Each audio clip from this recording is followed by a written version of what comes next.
정봉주의 정치쇼.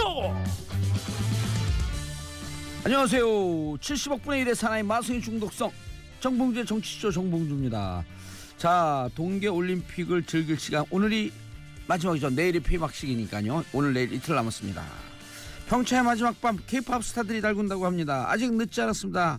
모두 당장 평창으로 고고싱. 자, 정봉주의 정치쇼를 들으면서 가시면 됩니다. 103.5MHz 러브 FM, 우리들의 영원한 친구. 돈 대주고 감옥 안 가는 분들, 저는 광고 듣고 돌아오겠습니다.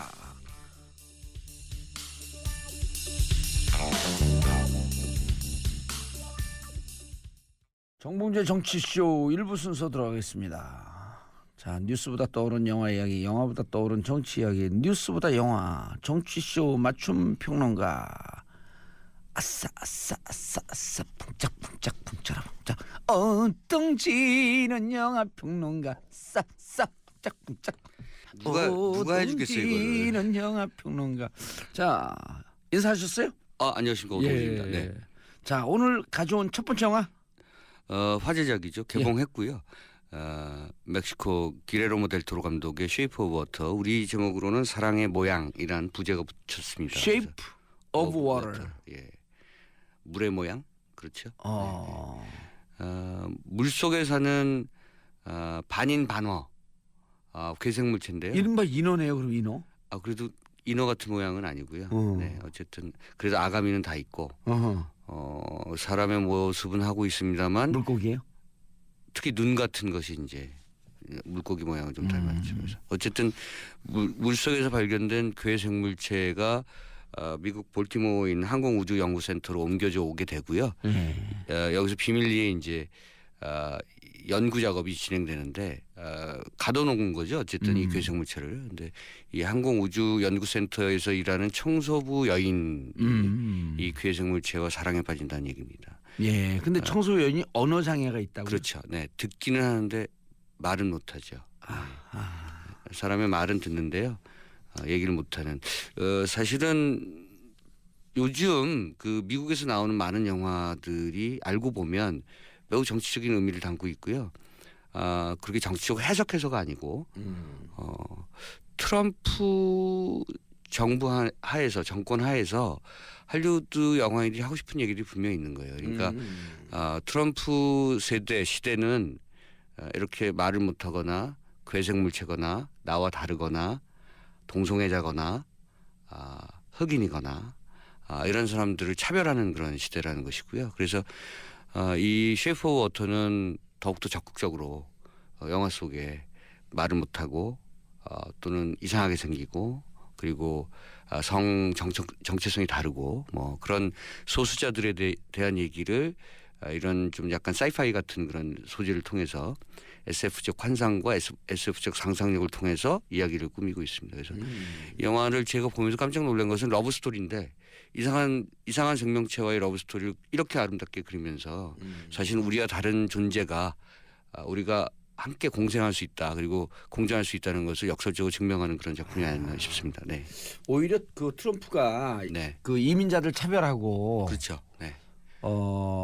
소수민족들 차별하고 이런 거에 대한 역설적 저항이네요. 그렇죠. 러스트벨트 아래에 중하층 백인들만 자기들 사람이라고, 자기 사람이라고 지금 얘기하는 것이 트럼프 아니겠습니까? 예. 근데 미국이라고 하는 나라가 만들어진 것이 이민자의 나라 아니에요? 그렇죠.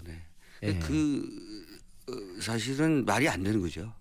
그들을 부정하면서 강한 미국을 건설하겠다, 이런 것들은 이제 할리우드가 봤을 때 말이 안 되는 것이니까 말씀하신 것처럼 예술적인 저항은 영화를 통해서 해야 된다. 그래서 영화를 통해서 끊임없이 지금 이런 얘기를 하고 있고요. 제가 다음 주쯤에 한번 소개해 드릴 텐데요.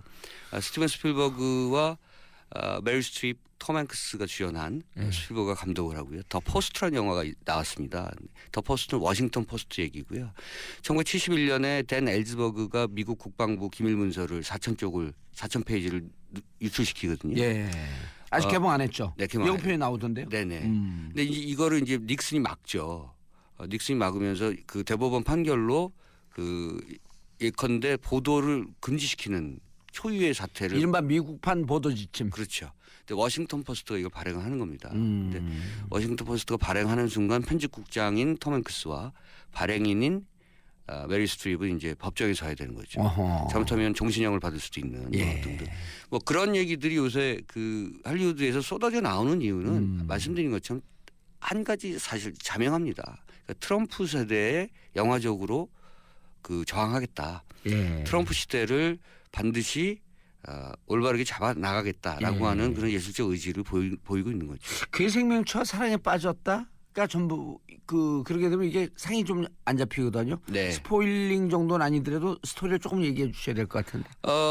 그 연구센터에 갇혀 있고 묶여 있고 학대당하고 있는 거죠. 아하. 연구를 진행한다는 이유로. 그리고 어허. 이제 사실은 이 냉전 시대이기 때문에 예. 미국에서 괴생물체를 그 물속에서 발견했다는 것이 소련 측에 첩보가 전달되고요. 이것이 군사적으로 활용할 수 있는 뭔가 어떤 요소가 될까 소련에서도 관심을 갖게 되고 예. 괴생물체를 빼내려고 하는 거죠. 그러니까 예. 양쪽에서는 첩보전이 벌어지고 미국 내에서는 역시 그 이 괴생물체라는 이유로 이 연구센터 내에 있는 이른바 이제 한 첩보원 또는 그 이 고문관이 이 괴생물체를 학대하는 거죠. 그리고 결국은 해부를 해서 연구에 어떤 성과를 내자 뭐 이런 쪽의 결과를 내고요. 그런데 이 과정을 지켜봤던 말 못하는 청소부 여직원이 엘리사. 네. 예. 이 생물체가 그 감정이 있다는 것을 알게 됐고요. 감정을 교류할 수 있게 됐다는 것을 알게 된 거죠. 아주 아이러니한 것은 서로 말이 통하지 않잖아요. 여성은 말을 못하고 예.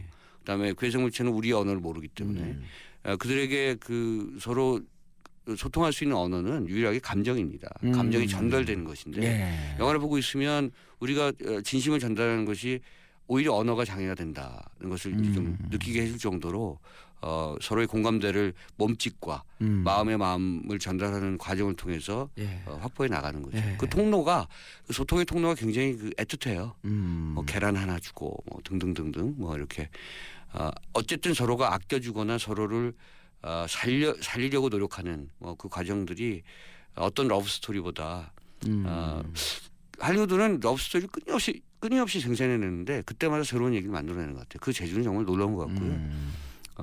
제가 최근 본 사랑의 이야기 중에서 가장 안타까우면서도 가장 아름다운 그리고 기레르모 델토로 감독이 워낙 이런 그 장식미가 굉장히 좋은 감독입니다. 그래서 색채, 조명 뭐 등등이 워낙 그 아주 깔끔하고 아름다운 그런 느낌을 살려내는 감독이어서 이번 영화도 물속에서의 어떤 그런 유영하면서 그 서로 사랑하는 느낌을 전달하는 것은 아주 빼어난 장면에 속하고요.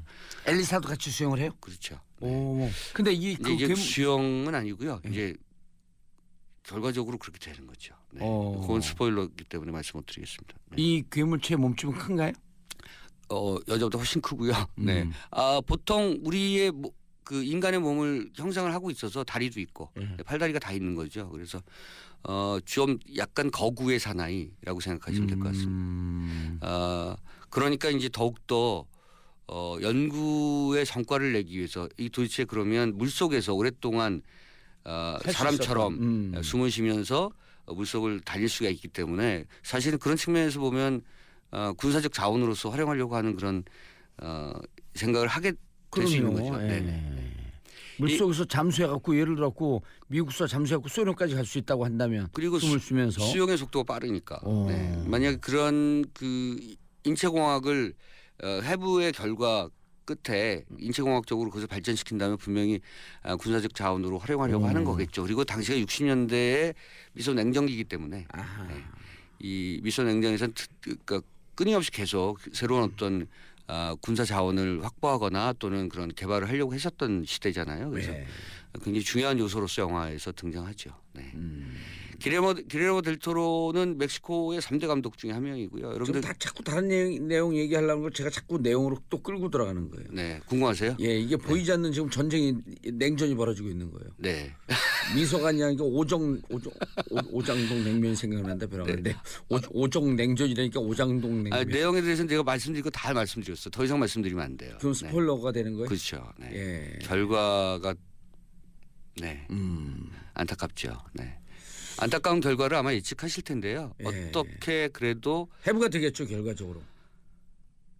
죽어도 말씀 못 드리겠습니다. 네, 영화를 보셔야죠. 노코멘트. 알겠습니다. 자, 다음 영화 또 가져오신 게 있어요? 이 감독 얘기만 잠깐 감독 얘기. 말씀드릴게요. 기레르모 델 토로가 멕시코 3대 감독이고요. 여러분들 좋아하시는 기에르모 델 토로. 그렇게도 발음되고 예. 기레르모 델 토로라고 발음되기도 하고요. 기에르모 델 토로. 예전에 블레이드 같은 영화를 만들었고 퍼시픽 림 같은 영화가 이제 큰 영화 대중 영화인데 워낙 기이한 감독입니다. 그리고 멕시코 감독이 요새 할리우드에서 굉장히 그 주가를 올리고 있는데요. 알레한드로 곤잘레스 이나리투는 버드맨 또는 레버런트 같은 작품으로 아카데미에서 작품상 감독상을 연달아 탔죠. 그리고 여러분들 좋아하시는 해리포터 시리즈를 만든 알폰소 쿠아론 같은 감독도 멕시코 감독인데 역시 감독상을 탔습니다. 그래비티라는 작품 기억하실 텐데요. 네. 예. 멕시코 감독도 요새 할리우드에서 아주 주가를 한참 올리고 있고 그중에 뒤늦게 기레르모 델 토로가 이번에 이 작품을 내놓으면서 아카데미에서 13개 부문 후보에 올랐습니다.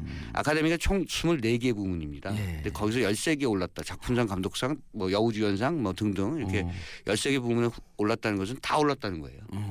그래서 이번 3월 4일로 제가 알고 있는데요. 3월에 열릴 아카데미 시상식에서 이 영화 쉐이프 오브 워터가 얼마만큼 상을 거머쥘지 관심을 보고 있습니다. 네. 기에르모 델 토로 이 사람이 이 토로 좀 이렇게 추진력이 막 꾸준하게 이렇게 밀고 나가는 스타일이죠. 무슨 말씀하시려고 그러세요? 아니 토로가 원래 스페인어로 소란 뜻이던 소. 그렇군요. 예. 그럼 베니치오 델 토로. 예, 토로가 네. 소란 뜻이에요. 라꼼드 토로 하게 되면 속골이거든. 예? 아시는 게 많으시구나 진짜. 이태원에 가면 또렌이라고 있잖아요. 그게 소거든 소. 네. 예. 소가문이에요. 소가 넘어간 거니까. 네. 네. 소가 넘어간 것 같아요. 예. 아니 토로가 진짜 소란 뜻이에요. 알겠습니다. 예. 네. 기레르모 델 토로 영화 기대해 주시고요. 예. 그리고 이 영화에서 나왔던 여자 주인공 셀리 호킨스는 셀리 호킨스. 내 사랑이라는 영화 예. 작년에 나와서 국내에서도 꽤 흥행을 했습니다. 작은 영화였습니다만 역시 셀리 호킨스는 좀 어려운 역할을 많이 해요. 약간 장애우 역할이라든가 정신적 장애 또는 육체적 장애를 갖고 있는 그런 연기를 잘하는 그런 우리 관객들의 꽤 익숙한 이름이죠. 셀리 호킨스요. 예. 네. 내 사랑이 아마 작년에 작은 영화 좋아하시는 분들한테 꽤나 인기를 모았었고요. 많이 나왔었죠. 블루 제스민 같은 작품에서 나왔었고요. 아마 키가 작습니다. 예.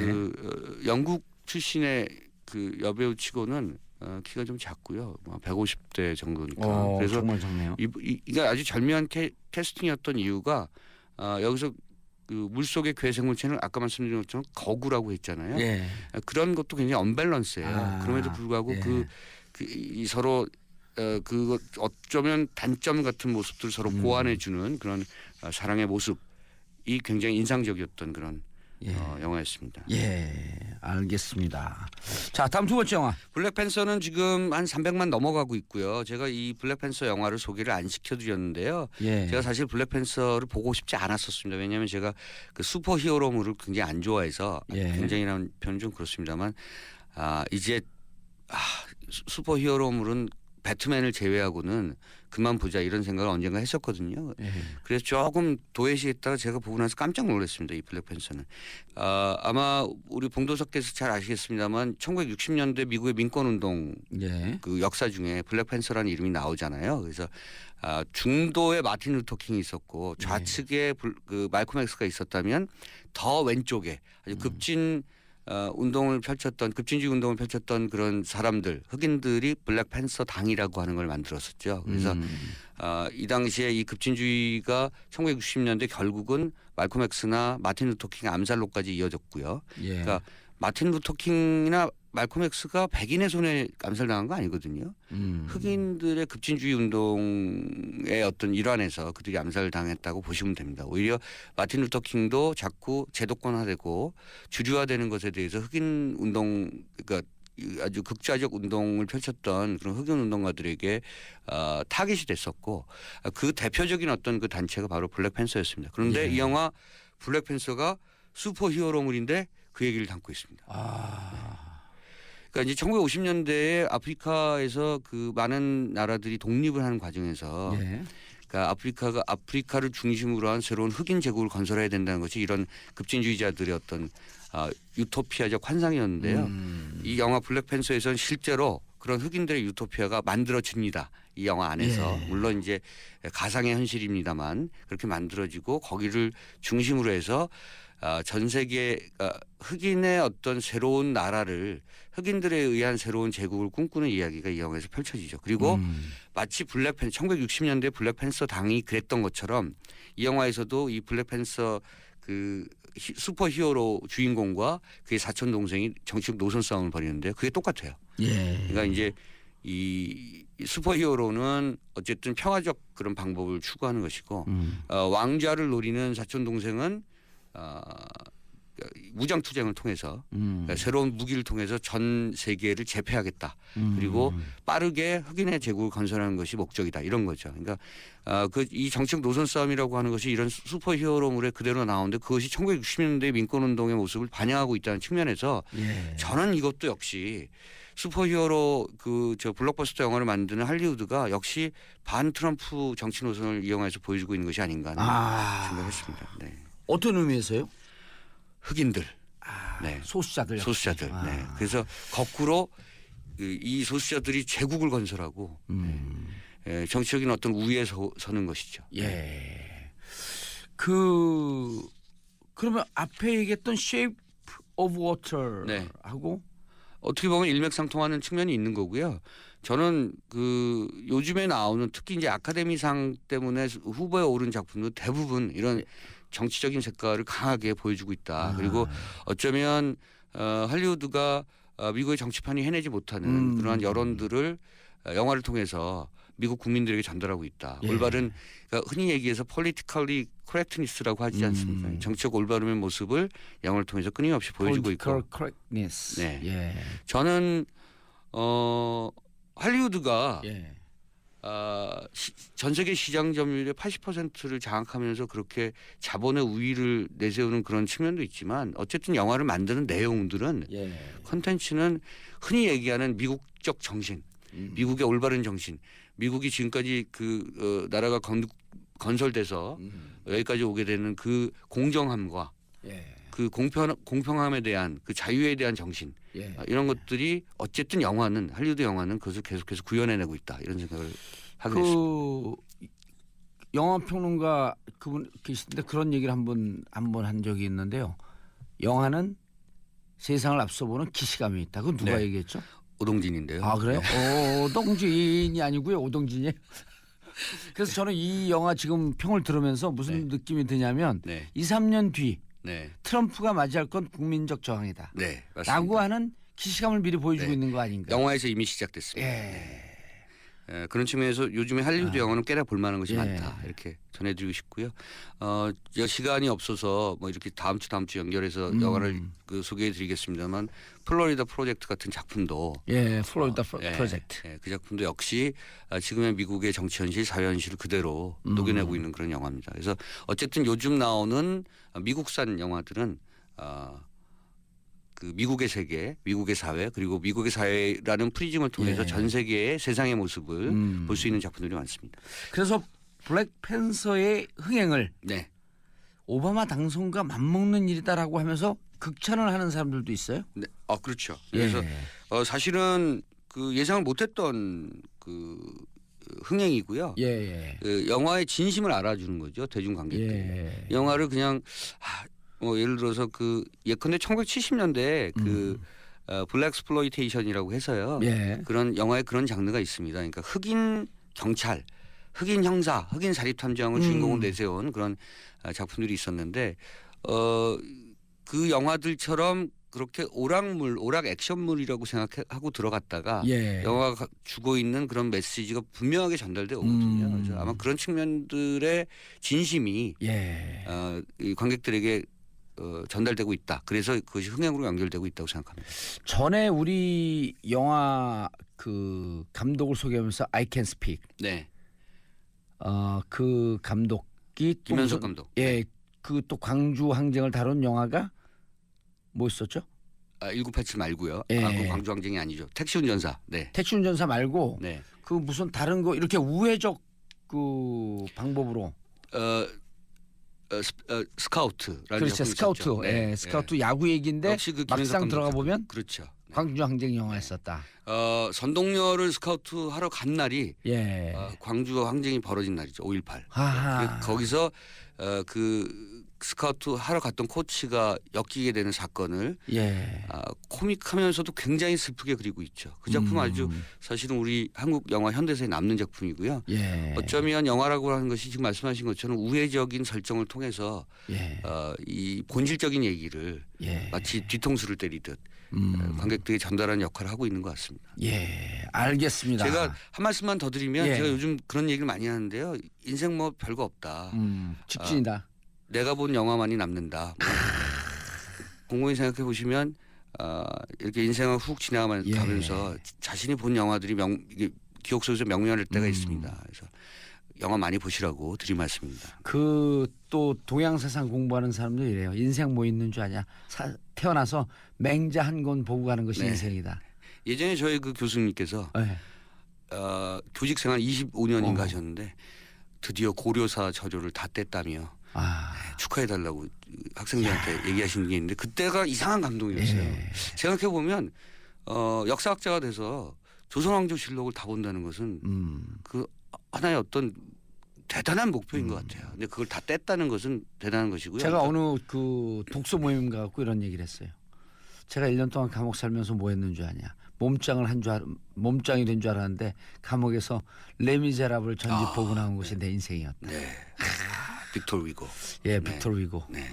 남는 거 없습니다. 영화 많이 보시고 영화만 내가 본 영화만이 남는다 이렇게 생각하시면 됩니다. 알겠습니다. 쓰리동 나잇의 블랙 앤 화이트 우리도 할 얘기가 있습니다. 트럼프에게 블랙 앤 화이트 들으면서 저는 2부 돌아오겠습니다. 자, 오동진 평론가 인사하시고요. 네, 감사합니다. 저는 광고 듣고 2부로 돌아옵니다. 채널 고정하소서소소.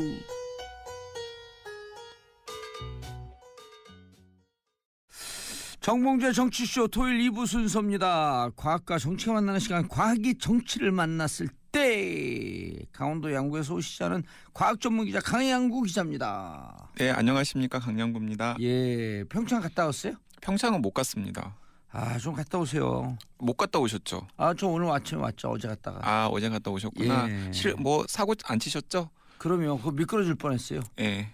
그 평창 갔다가 괜히 사고 치신 정치인들 몇 분 계시잖아요. 누가요? 뭐 패딩 입으신 분? 네네. 저는 그런 거 안 해요. 네. 전 특검과 특혜와는 전혀 담쌓고 사는 사람이에요. 네. 저는 그 제작진, PD, 작가 이런 분들한테 갑질 당하는 게 제 삶의 유일한 즐거움이에요. 네, 알겠습니다. 예. 저한테는 가끔 갑질하시는 것 같아요. 그래요? 네. 저런. 우리 PD님은 저를 싹 이렇게 그 교만한 눈초리를 쳐다봐요. 네. 그럼 제가 딱 그 꼬랑지를 내리고 눈빛도 못 맞춰요. 네, 좋은 자세입니다. 예. 아무튼 앞으로도 계속 그런 자세 견지하시기 알겠습니다. 바랍니다. 예. 네. 뒤로 그런 자세를 견디으니까 이제 앞으로도 그럴게요. 네, 네. 유정정체 넌 누구냐 이게 무슨 얘기예요? 이게 사실 이제 지난주에 연휴 시작 전에 해보려고 준비를 했던 아이템인데 그때 이제 평창 개막식이 화제가 되면서 지난 시간에는 평창 얘기를 했었잖아요. 예. 근데 이제 아마도 그 귀향길 기성길에 고속도로 막혀가지고 예. 분통 터졌던 분들도 많으실 테고. 그러니까 저도 이게 운전하면서 중간에 뭐 막히지 않고 한 방향으로 쭉 차들이 가는데 네. 왜 이렇게 막히지? 아니 그리고 어쨌든 간에 고속도로 길이가 상당히 길잖아요. 예. 근데 아무리 차가 많다 손 치더라도 그 고속도로를 다 자동차가 채우지는 않았을 텐데. 그러네. 진짜 생각해보니까 그러네. 네, 상식적으로 생각을 해보면은 그냥 일렬로 한 방향으로 쭉쭉쭉쭉 예. 가는데 도대체 왜 막힐까? 그래서 이제 보통은 차가 많이 막히면은 어디서 사고가 났나 보다. 다 그렇게 생각하죠. 그런데 막상 가보면은 뭐 아주 드물게 사고가 나는 경우도 있지만은 사실은 사고가 없는데도 그러니까 불구하고. 좀 지나면 또 어느 램프로 지나면 쭉 빠져요. 네네. 이렇게 빠질 게 왜 이렇게 막혔지? 그러니까요. 그러니까 이게 이제 특별하게 원인을 찾을 수가 없는데도 예. 이제 고속도로라던가 아니면은 뭐 강변도로나 올림픽대로 같은 고속화 도로에서 차가 막히는 현상을 유령 정체라고 이제 이름을 붙인 거죠. 유령 정체. 네네. 정체라고 하는 것은 트래픽이고요. 네, 트래픽 잼이고 예. 앞에 이제 고스트를 붙여가지고 고스트 트래픽 잼. 고스트 트래픽 잼. 네. 그러니까 뭔가 차가 막히긴 하는데 분명히 이유가 있을 것 같은데 그 이유를 또렷이 찾을 수 없을 때 그것을 이제 유령 정체라고 하는데요. 근데 뭐 이제 그 봉도사님도 이제 사실 만큼 사셨으니까 삶이 아주 멀었어요. 앞으로 뭐 60년 더 살아야 돼. 항상 모든 일에는 대개는 이유가 이유. 있기 예. 마련이잖아요. 우리가 이제 그 이유를 찾지 못해서 이제 그러다 보니까는 뭐 사이비들이나 사기꾼들이 이제 그 틈을 타고 이제 공략을 하는 건데, 그런데 그래서 이제 세상에서 뭔가 이유를 찾는 역할을 하는 이들이 또 과학자들이잖아요. 과학자. 예, 그래서 과학자들이 도대체 유령 정체라는 건 왜 생기는 걸까 하고 이제 거기에다가 현미경을 이제 들이대본 거죠. 그래서 이제 상식적으로 생각을 했을 때 이 유령 정체가 생기는 이유가 몇 가지가 있는데요. 예. 이제 일본에서 조사를 해보니까 일본의 고속도로에서 유령 정체가 생기는 가장 중요한 이유, 한 30% 정도의 유령 정체는 이것 때문에 생기는데 뭐냐면은 굉장히 경사가 낮은 오르막길이나 내리막길이 유령 정체의 중요한 원인이다라는 사실을 밝혀진 거죠. 예. 그 이제 그게 무슨 말이냐면 굉장히 경사가 낮다라는 건 무슨 말이냐면은 한 100m 정도에서 한 1m 정도 경사가 높아지는 그런 상황을 얘기를 하는 거예요. 예. 이제 그런 상황은 운전을 하다가 그렇게 굉장히 경사가 낮으면서 오르막길이 생기는 경우에는 대부분 운전할 때는 인식을 못하는 경우가 많습니다. 예. 그러다 보니까 그냥 왔던 대로 속도를 그냥 계속 유지를 하는 거예요. 그럼 실질적으로 좀 줄어드는 거. 근데 이제 똑같은 속도를 유지하는데 실제로는 경사가 있기 때문에 자연스럽게 속도가 줄어들 수밖에 없죠. 예. 그러면은 브레이크를 밟는다 그런 것도 아닌데. 그러니까 그러면 이제 어허. 사실은 이제 더 엑셀러레이터를 밟아야 되잖아요. 그런 상황에서는. 근데 이제 엑셀러레이터를 밟지 않고 계속 가다 보면은 속도가 점점점 줄어들어요. 아니 이런 경험을 해봤어요. 약간 언덕발치가 나오면 예를 들어 120으로 달리다가 네네. 잠깐 사이에 110, 100으로 떨어져요. 그 정신 차려고 다시 밟는데 네. 요게 저한테 느껴지는 시간은 한 5초 남짓이거든요. 네. 그럼 그 5초가 또 뒤차도 5초 이러면서 누적이 되면서 확 늦어지는 거네. 그러니까 이제 뒷차 같은 경우에는 예를 들어서 어느 정도 차간 거리를 계속 유지하고 가다가 갑자기 앞차가 느려지는 거예요. 그리고 브레이크를 잡고. 그러면 브레이크를 살짝 밟게 되는 거죠. 예. 예, 브레이크를 살짝 밟게 되는 거죠. 그러면은 그 앞차가 브레이크를 살짝 밟으니까 또 차간 거리를 유지하면서 뒤따라오던 자동차들은 또 브레이크를 또 살짝 밟게 되는 거죠. 예. 이런 일들이 이제 계속해서 반복을 하다 보면은 이제 한 상당한 뒤쪽에 따라오던 자동차는 이유를 알 수 없이 브레이크를 세게 밟아야 되고 거의 이제 서 있어야 되는 상황까지 생기는 거죠. 네. 이제 그렇게 해서 발생한 유령 정체, 그것이 이제 유령 정체의 이제 중요한 원인 중에 이제 하나라는 겁니다. 그러니까 이게 뭐 그 군대에서 이제 행군하잖아요. 예. 그러니까 군대에서 이제 행군할 때도 이렇게 오랫동안 새벽에 행군을 하다 보면은 앞 사람이 힘들어서 뒤처지거나 혹은 졸거나 뭐 그러면 자연스럽게 속도가 느려질 때가 있거든요. 예. 예, 그러면은 뒤따라오던 행렬도 어쩔 수 없이 속도를 줄여야 되고 그런 상황이 생기는데 그러다 보면은 이제 한참 뒤에 있는 사람은 이제 잠시 멈췄다가 이제 따라가야 맞아요. 되는 그런 상황이 행군할 때 생기는데 특히 경험하는데 약간 언덕발치 올라갈 때 맞아요. 늦어지고 그러다가 막 무심코 특히 야간 행군할 때 네네네. 가다 보면 앞에 사람 툭 부딪히는 경우가 네네. 있어요. 그거 왜 늦어졌어? 그게 이제 바로 이제 유령 정체의 중요한 원인이라고 생각합니다. 근데 이제 평소에는 그러면은 그런 정체가 왜 없냐 그러면은 평소에는 차간 거리가 멀잖아요. 그러니까 차간 거리가 머니까 이제 그런 약간 경사가 진 곳에서 앞차가 살짝 주춤주춤 하더라도 굳이 뒷차가 속도를 줄이거나 그럴 필요가 없는 거죠. 예. 그러니까 똑같은 패턴으로 그냥 가면 되는 건데 이제 차간 거리가 이제 줄었을 때 보통 그 도로에 차들이 많아져 가지고 차간 거리가 40m 이내가 되면 40m 이내가 되면 예. 유령 정체가 생긴다. 예, 40m 이내가 되면은 예. 이제 유령 정체가 생기는 거예요. 근데 이 40m라는 숫자도 굉장히 흥미로운데 예. 40m는 주행을 하던 자동차가 급브레이크를 밟았을 때 충분히 설 수 있는 안전거리의 마지노선이 40m래요. 40m. 그러니까 이것도 되게 신기한 건데 자동차를 운전하시던 분들이 앞차랑 차간 거리가 40m 이내가 되면은 왠지 불안한 심리가 생긴다는 거예요. 근데 그게 또 그 40m가 급브레이크를 밟았을 때 앞차에 부딪히지 않고 안전하게 제동이 될 수 있는 거리가 또 40m라니까 예. 그 관계도 사실은 굉장히 흥미로운 거죠. 안정감을 주는. 그러니까 거리. 안정감을 주는 거리가 이제 딱 40m 이상인데. 야, 우리 인간의 뇌 과학을 맞습니다. 연구를 해봐야 네. 돼. 이게. 그러니까 자동차를 운전하시는 분들이 40m 이하가 되면은 자동적으로 약간 불안감을 느끼는 예. 거예요. 그래서 저는 이제 강박관념이 좀 있어서 네. 저는 더 벌어져야 돼요. 음. 그래갖고 이게 좀 둔한 사람은 조금 더 40. 그걸 또 이제 연구를 해야 돼. 네, 사람의 성향과 혈액형에 따라서. 혈액형은 별로 관계가 없는 것 같고요. 혈액형이 사람의 성정을 결정하지 않나요? 아닙니다, 그건. 아, 그것도 아니에요? 네, 그 혈액형의 과학은 제가 우리- 또 기회가 되면 제가 또 우리 한번 오늘 내 혈액형 물어본 PD는 잘못 물어본 거고.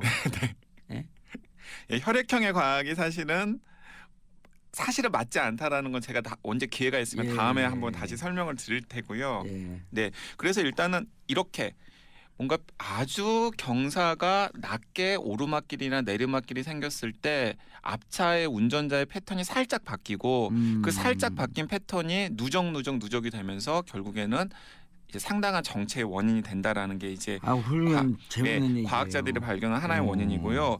또 다른 원인은 예. 차선을 자꾸 바꾸면 문제가 생겨요. 저 같은 운전자로서 저 운전을 잘 안 해요. 네. 저는 차선을 계속 바꾸면서 다니거든요. 네. 예. 그러니까 사람들이 이제 이렇게 생각을 하는 거죠. 가다가 자기 차선이 조금 막히는 것 같아요. 저는 막히는 것 같을 때 바꾸지 않고 더 빠를 것 같을 때 바꿔요. 맞습니다. 그게 사실은 이제 정확한 건데 이제 조사를 해봤어요. 실제로 고속도로에서 조사를 해봤더니 그 차량의 소통이 원활할 때는 일반 주행 차선보다 추월 차선의 속도가 훨씬 더 빨랐어요. 차량의 소통이 원활할 때는. 원할 때. 그런데 차량이 막히기 시작했을 때는 추월 차선이랑 일반 차선의 차량의 속도를 자동차의 속도를 비교를 해봤더니 추월 차선이 훨씬 더 느려진 거예요. 그건 이제 무슨 말이냐면 이런 겁니다. 보통 때는 그냥 일반 차선으로 자동차들이 잘 다니는 거예요. 예. 그러니까 당연히 이제 추월 차선의 그 속도가 빠를 수밖에 없겠죠. 그러다가 차가 막히기 시작하면은 일반 차선을 다니던 자동차들이 우리 차선이 막히나 봐 하면서 추월 차선으로 자꾸 이동을 하는 겁니다. 차선을 변경을 하는 거죠.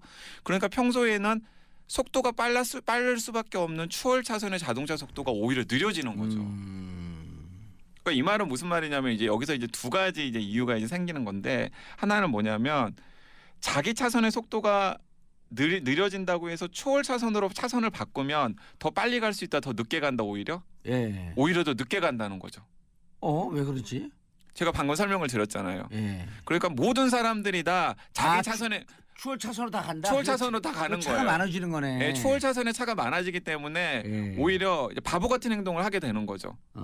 오히려 이제 가만히 그냥 주행 차선에 있었으면은 약간이라도 더 빨리 갔을 텐데 공연히 추월 차선으로 차선을 바꾸는 바람에 오히려 더 그쪽에 차들이 더 많으니까 늦어진 거고요. 저는 이런 경험했어요. 계속 오른쪽 차선으로 많이 다니거든요. 네네. 근데 이제 그 내부순환도로나 이제 그 동부간선로, 이런데 이제 램프가 많은 데들 네네. 쭉 가다 보면 제일 오른쪽 차선이 네. 램프가 들어가고 나가는 거 아니에요? 네네. 그러니까 여기 램프가 들어가고 나니까 여기 있는 차들은 다 빠져요. 램프가 오면. 그러니까 그렇죠. 여기가 제일 빨라. 네.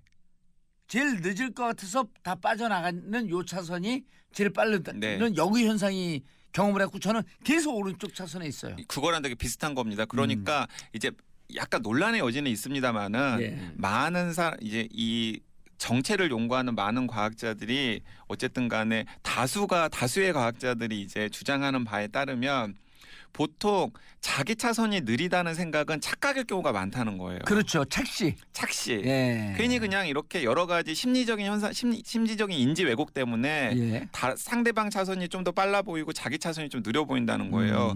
그러니까 가능하면은 그냥 차선을 바꾸지 않고 예. 자기 차선을 고수하는 게 훨씬 더 빨리 갈 수 있는 방법이고 예. 문제는 뭐냐면 차선을 그렇게 자주 바뀌다 보면은 예. 그 차선을 바꾸면은 당연히 어떤 일이 생긴가요? 차선을 바꾸면은 당연히 원래 차선에서 뒤따라오던 자동차들이 순간 주춤하게 되잖아요. 그렇죠. 차간거리를 그렇죠. 유지하기 그러네요. 위해서. 그래서 또 정체 유령 그러면서 정체가 또 이제 시작이 유령 되고. 정체가 이제 생기기 시작한다라는 예. 거죠.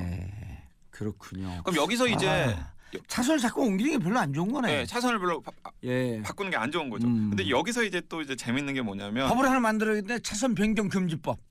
네, 이 방송 들으시는 분들 중에서 이제 뭐 서울에 사시는 분들은 예. 이제 그 한강을 따라서 이제 동서로 이제 서울을 가로지르는 그 대표적인 도로가 강변북로랑 올림픽대로잖아요. 그렇죠. 남과 북을 가로지르는. 네, 남과 북을 가로지르는. 그런데 강변북로가 항상 많이 막혀요. 그리고 이제 여러 정부 당국에서 조사를 해봐도 강변북로의 정체가 제일 심합니다.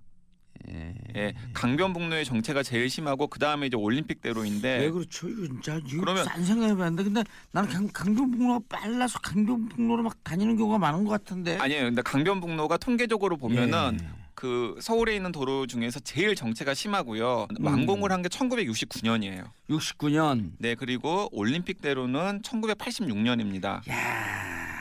86년이니까 예. 시간차가 꽤 되죠. 예. 그리고 올림픽대로는 사실은 거의 직선이잖아요. 예. 올림픽대로는 거의 직선인데 강변북로는 두 가지인데 곡선이 많고요. 예. 곡선이 많고 그리고 경사들이 많아요. 완만한 경사들이 굉장히 많아요. 높낮이. 높낮이가 많아요. 오호. 거기에다가 또 한 가지 말씀을 드리면 강변북로는 진 출입로 있잖아요. 예, 램프. 예, 진 출입로가 중구난방이에요. 어떤 데는 안쪽 차선에 있다가 어떤 데는 맞아요. 바깥쪽 차선에 있다가. 어허. 그러니까 1969년에 강변북로를 설계를 할 때는 우리나라의 도시공학이라던가 아니면은 도로를 설계하는 고민의 여지가 별로 없었던 거예요. 예, 고민도 부족. 좋은 예, 주제인데. 고민도 부족했고 그다음에 어떻게 설계를 해야 될지에 대해서 예. 그때는 사실 또 자동차 자체가 별로 없었잖아요. 맞아요. 69년도에. 네, 69년 그러다 보니까 아니 그러니까 강북 강변로도 구강변로가 있고 신강변로가 있잖아요. 네, 네. 특히 이제 구강변로가 문제인 거죠. 예, 신강변로는 이런 문제는 없는 것 같은데. 신강변로도 약간은 문제가 있고. 예, 왜냐하면 어쨌든 구강변로를 따라 가지고 지을 수밖에 그렇죠. 없는 상황이기 때문에 이제 그러다 보니까는 이제 어떤 문제가 생기냐면은 강변북로는 제가 앞에서 설명했던 유령 정체 요소들을 다 가지고 있어요. 일단은 첫 번째는 뭐냐면은 굴곡이 많고 또 그다음에 급하거나 완만한 경사들이 많기 때문에 당연히 운전자들이 신경을 쓰지 않으면은 브레이크를 밟아야 되는 일들이 빈번하게 생기는 거죠. 예. 그러다 보니까 당연히 뒤따라오는 그 트래픽 잼이 있을 때는 뒤따라오는 자동차 운행수가 많을 때는 뒤따라오는 자동차들은 정체가 생길 수밖에 없고요. 예. 거기다가 또 강변북로는 제가 아까 말씀드렸지만 진 출입로가 안쪽 차선과 바깥 차선이 혼동돼 있다 그랬잖아요. 예. 그러니까 다니던 차들이 어쩔 수 없이 차선을 바꿔야 될 수밖에 없어요. 그렇네. 이거 재설계가 가능해요? 재설계가 가능한지는 저는 잘 모르겠습니다. 재설계가 근데 굉장히 힘들지 않을까요? 사실 저는 개인적으로는 이런 비전은 있어요. 어떤 비전은 있냐면은 그 서울시장에 출마하시는 어떤 분이 굉장히 큰 그림을 그리고 파격적으로 한강변을 시민들에게 돌려주자라는 예. 마음가짐을 비전을 딱 제시를 하시면서 강변북로와 올림픽대로를 지하화하겠다. 대심도로 그 있었어요. 네, 있었죠. 예. 사실은 뭐 스페인의 마드리드 같은 곳에서는 강변북로나 올림픽대로보다는 훨씬 더 규모가 작긴 합니다만은 강변로를 지하화하는 실험이 실제로 있었고 그게 성공했던 걸로 저는 알고 있거든요. 근데 저는 그런 것처럼 한강에서도 강변북로랑 올림픽대로를 아예 지하를 해버린다면은 그거 가까이 있는 사람은 그게 생각이 있는데. 예, 지하를 한다면은 상당히 뭔가 임팩트 있는 도심 재설계 실험이 되지 않을까 하는 생각을 저는 이제 해보는데 예. 뭐 그건 이제 앞으로 이제 서울시장 출마하시는 분들이 이제 고민해야 될 문제고요. 예. 어쨌든 그냥 지금의 강변북로는 1969년에 완공이 될 때 여러 가지 정책 그 유령 정체를 야기할 수밖에 없는 여러 가지 요소들을 다 가지고 있기 때문에 예. 항상 강변북로가 이제 막히고 답답한 거죠. 예. 근데 그러다 보니까는 이게 교통 혼잡 정체라는 게 사실은 우습게 보이지만은 사실 많은 사람들이 되게 시간도 아깝고 또 스트레스를 유발을 하잖아요. 근데 실제로 돈으로 한번 환산을 해봤어요. 그랬더니 이 정체가 생기는 연간 사회적 비용이 40조 원이라고 해요. 예? 요 두 개서만? 아니요. 우리나라 전체적으로 오. 교통 혼잡 비용이 약 40조 원인데 40조 원이면은 그게 우리나라 1년 예산의 8% 정도예요. 그렇죠. 10분의 1쯤 되는 네, 거죠. 10분의 1쯤 되는 거죠. 400조니까. 네. 그리고 사실은 이제 어쨌든 간에 강변북로를 이제 지화를 하면은 어쨌든 서울 강북의 모습이 완전히 바뀔 것 아니에요. 그게 공원으로 되잖아요. 네. 그럼 미세먼지도 잡을 수 있어요. 그러니까요. 완전히 예. 바꿀 수 있잖아요. 그러니까 사실 여러 가지 상상력을 자극하는 실험이 될 건 저는 확실한 생각이고 저는 사실 그런 식의 건설 실험은 저는 필요한 실험일 수도 있겠다는 생각을 개인적으로는 가지고 있어요. 아, 네. 알겠습니다. 양구 기자님 자동차 정체에 대해서 말씀하셨는데 오늘 토요일 오후 정체 없었으면 하는 바람으로 인사하시고요. 네, 강량구였습니다. 예, 저는 학생 때 제 별명이었던 제가 잭슨뽕이었었거든요. 마이클 잭슨 잼 들으면서 2부 마무리하겠습니다. 월요일 10시 5분에 다시 돌아옵니다.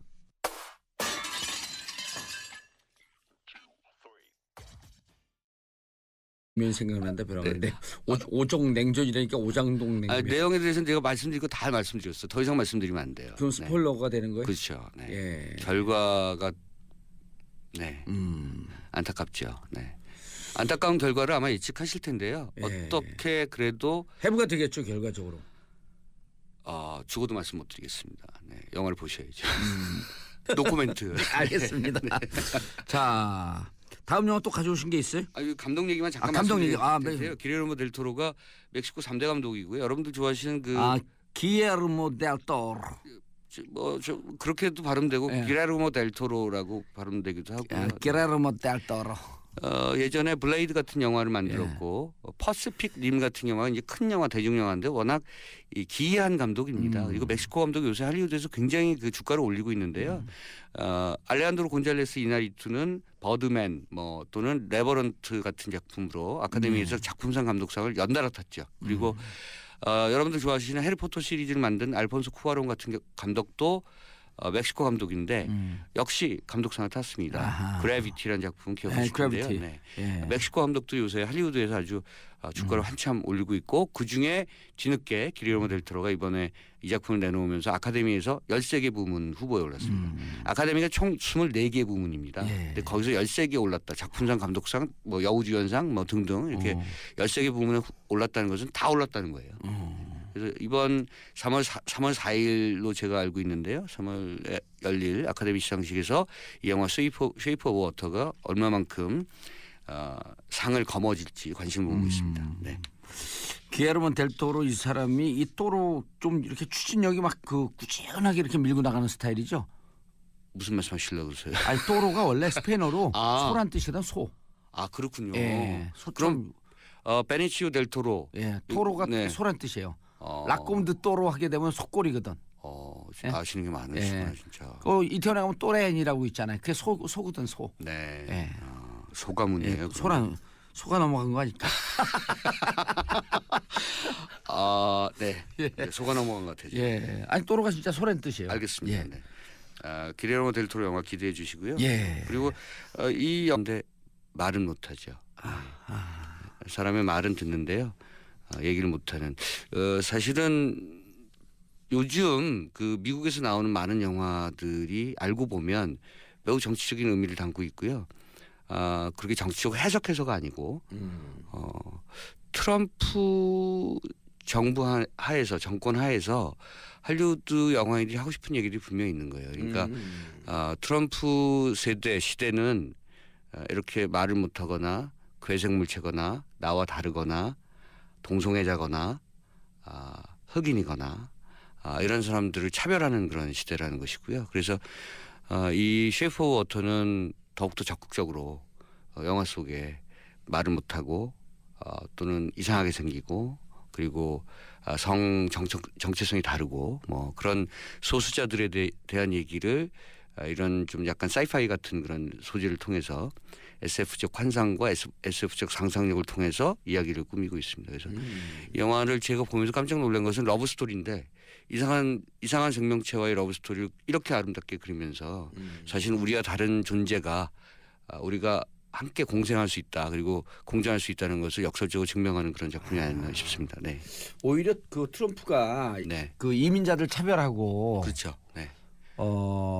소수민족들 차별하고 이런 거에 대한 역설적 저항이네요. 그렇죠. 러스트벨트 아래에 중하층 백인들만 자기들 사람이라고 자기 사람이라고 지금 얘기하는 것이 트럼프 아니겠습니까? 예. 근데 미국이라고 하는 나라가 만들어진 것이 이민자의 나라 아니에요? 그렇죠. 네. 예. 사실은 말이 안 되는 거죠. 그들을 부정하면서 강한 미국을 건설하겠다 이런 것들은 이제 할리우드가 봤을 때 말이 안 되는 것이니까 말씀하신 것처럼 예술적인 저항은 영화를 통해서 해야 된다. 그래서 영화를 통해서 끊임없이 지금 이런 얘기를 하고 있고요. 제가 다음 주쯤에 아마 소개해 드릴 텐데요.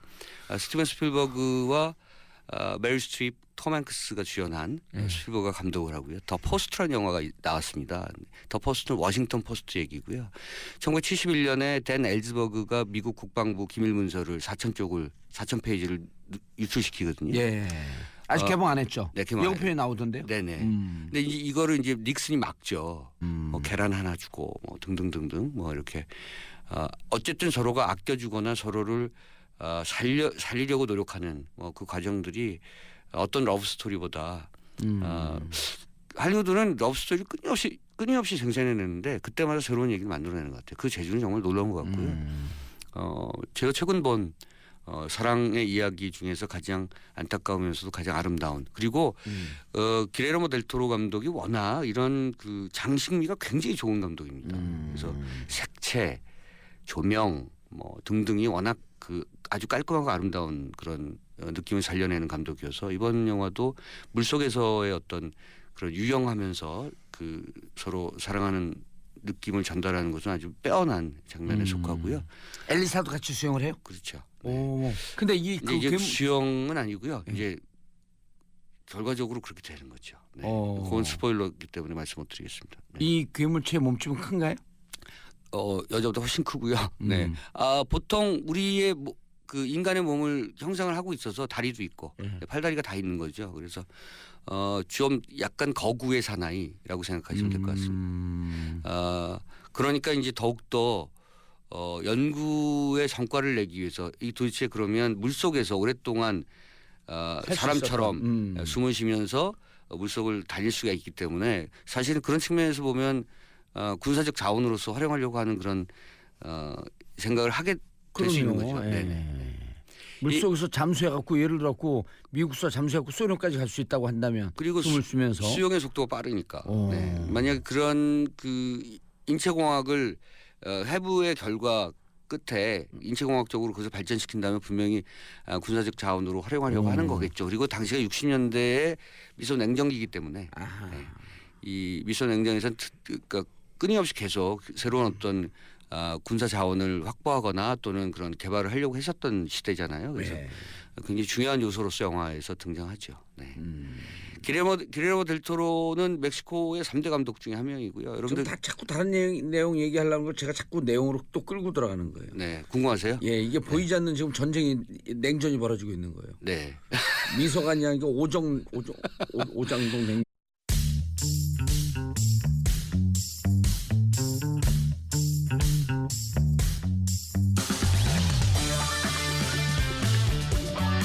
정봉주의 정치쇼.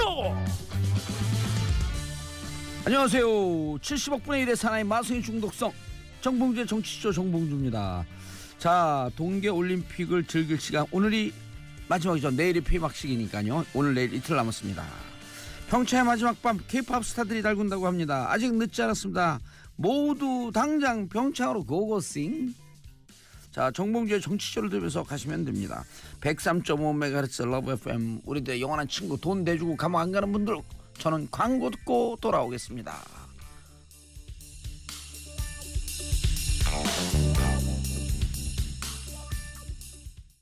정봉재 정치쇼 1부 순서 들어가겠습니다. 자, 뉴스보다 떠오른 영화 이야기, 영화보다 떠오른 정치 이야기, 뉴스보다 영화, 정치쇼 맞춤 평론가. 아싸 아싸 아싸 아싸 쿵짝쿵짝 쿵짜라 쿵짝 엉뚱지는 영화 평론가 싸싸 쿵짝쿵짝 누가 해주겠어요 이거를? 엉뚱지는 영화 평론가. 자, 인사하셨어요? 안녕하십니까, 오동진입니다. 네. 자, 오늘 가져온 첫 번째 영화 화제작이죠. 개봉했고요. 멕시코 기레르모 델 토로 감독의 쉐이프 오브 워터, 우리 제목으로는 사랑의 모양이란 부제가 붙였습니다. Shape of 오브 Water. 예, 물의 모양, 그렇죠. 물 속에 사는 반인 반어 괴생물체인데요. 이른바 인어네요. 그럼 인어. 그래도 인어 같은 모양은 아니고요. 네, 어쨌든 그래도 아가미는 다 있고 사람의 모습은 하고 있습니다만 물고기예요? 특히 눈 같은 것이 이제 물고기 모양을 좀 닮았죠. 그래서 어쨌든 물 속에서 발견된 괴생물체가 미국 볼티모어에 있는 항공우주연구센터로 옮겨져 오게 되고요. 여기서 비밀리에 이제 연구 작업이 진행되는데 가둬놓은 거죠. 어쨌든 이 괴생물체를. 근데 이 항공우주연구센터에서 일하는 청소부 여인이 이 괴생물체와 사랑에 빠진다는 얘기입니다. 예. 근데 청소 여인이 언어 장애가 있다고. 그렇죠. 네, 듣기는 닉슨이 막으면서 그 대법원 판결로 그 예컨대 보도를 금지시키는 초유의 사태를. 이른바 미국판 보도 지침. 그렇죠. 근데 워싱턴 포스트가 이걸 발행하는 겁니다. 근데 워싱턴 포스트가 발행하는 순간 편집국장인 톰 행크스와 발행인인 메리 스트립은 이제 법정에 서야 되는 거죠. 잘못하면 종신형을 받을 수도 있는 등등.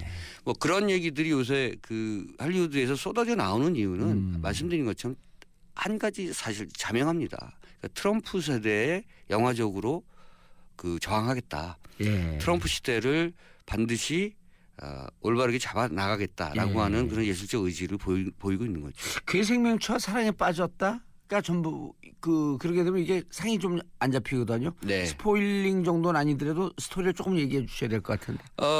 그 연구센터에 갇혀 있고 묶여 있고 학대당하고 있는 거죠. 연구를 진행한다는 이유로. 그리고 이제 사실은 이 냉전 시대이기 때문에 미국에서 괴생물체를 그 물속에서 발견했다는 것이 소련 측에 첩보가 전달되고요.